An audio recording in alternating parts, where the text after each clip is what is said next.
શહેરના લિંબાયત વિસ્તારમાંથી મંગળવારની સવારે ખૂબ જ દુઃખદાયી ઘટના અને ચોંકાવનારી ઘટના સામે આવી હતી, જ્યાં એક રહેણાંક મકાનમાં આગ લાગતા 4 મહિલાઓ સહિત કુલ 5 લોકોના મોત થયા હતા, જેમાં 4 વર્ષના માસૂમ બાળકનો પણ સમાવેશ થાય છે।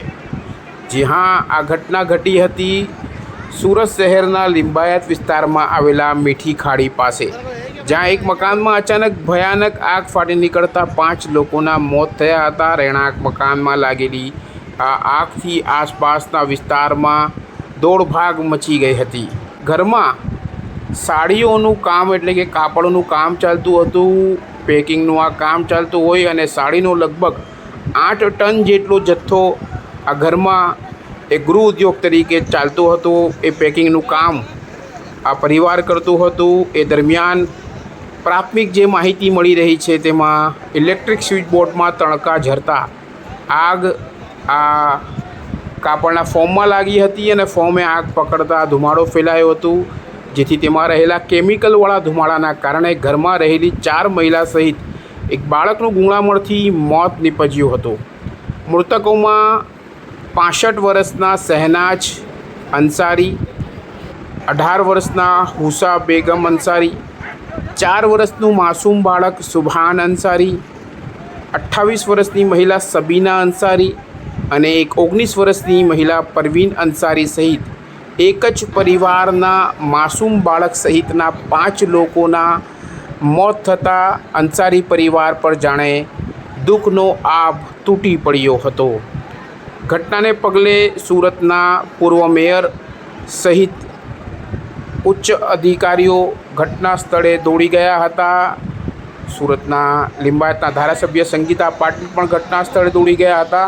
ઉલ્લેખનીય છે કે ફાયરની આ ઘટનામાં 5 લોકોના મોતથી લિંબાયત સહિત સુરત શહેરમાં ફરી ચકચાર મચી છે। ઉલ્લેખનીય છે કે 10 ટન સાડીઓનો જથ્થો આ ઘરમાં હતો અને આગ લાગતા આસપાસના લોકો મદદ માટે દોડે, પણ એ પહેલાં ઘરમાં કાપડનો ફોર્મનો માલ હોય તે એટલી હદે બળ્યો કે બચાવ કામગીરી થાય એ પહેલાં જ આ 5 લોકોના દુઃખદ મોત થયા હતા।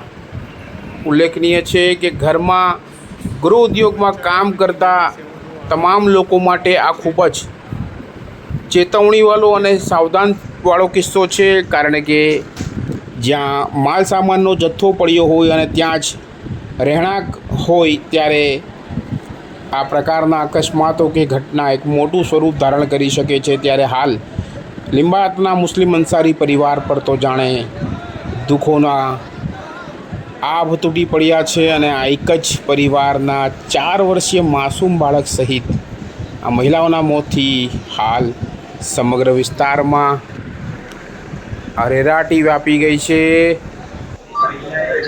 जी, मेरा नाम कादिर शेख है सर। घटना आज ऐसी है कि सुबह 10 साढ़े 10 बजे के आसपास मीठी खाड़ी बेटी कॉलोनी के अंदर एक रेसिडेंस एरिया में यूपी से आए हुए जो परप्रांतीय लोग हमारे यहाँ रहते हैं ज़्यादातर बनारस से, तो वो लोग क्या है कि अपने घर में गुजर बसर करने के लिए घड़ी पैकिंग, साड़ी का पैकिंग का काम करते हैं, मजदूरी काम करते हैं सर।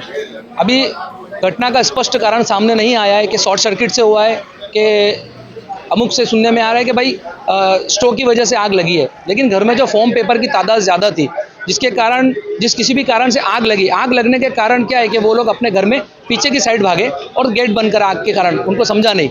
उसमें ऐसा हुआ सर कि वो जो धुआं निकलता है आग का, उस धुआं और उसके कारण उनकी दम घुटने की वजह से उनका जगह पे डेथ हो गई, जिसमें 4 लेडीज़ और एक 4 साल का बच्चा था।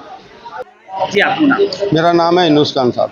कौन सी घटना हुई? हम बैठी कॉलोनी में रहते हैं, फुलवाड़ी का और हुसैनिया मदरसे के पास में सर।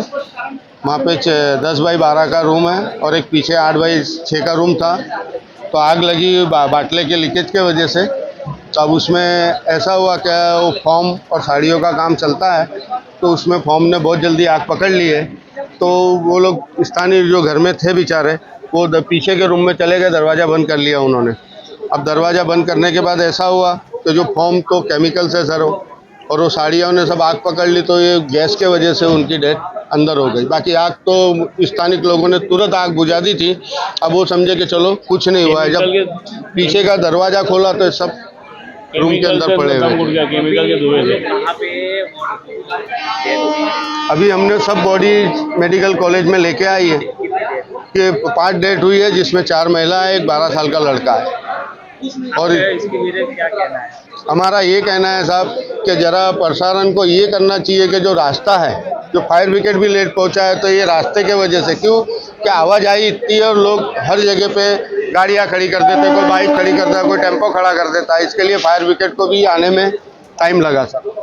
क्या और हमारी मांग ये है कि रास्ता और ये फॉर्म जो है ये इसको बाइकाट किया जाए सर, क्योंकि ये ऐसी चीज़ है ना कि गर्मी में पड़ा होगा ना तब भी उसमें आग लग जाएगी, क्योंकि इतना खतरनाक केमिकल्स है ये चीज़।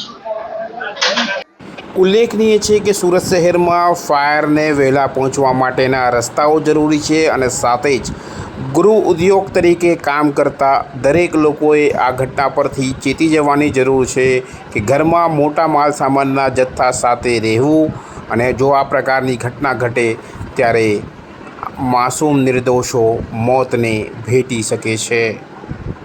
કેમેરામેન સાબિર અલી સૈયદ સાથે કાદિર શેખ, કર્તવ્ય ગુજરાત ન્યૂઝ, સુરત।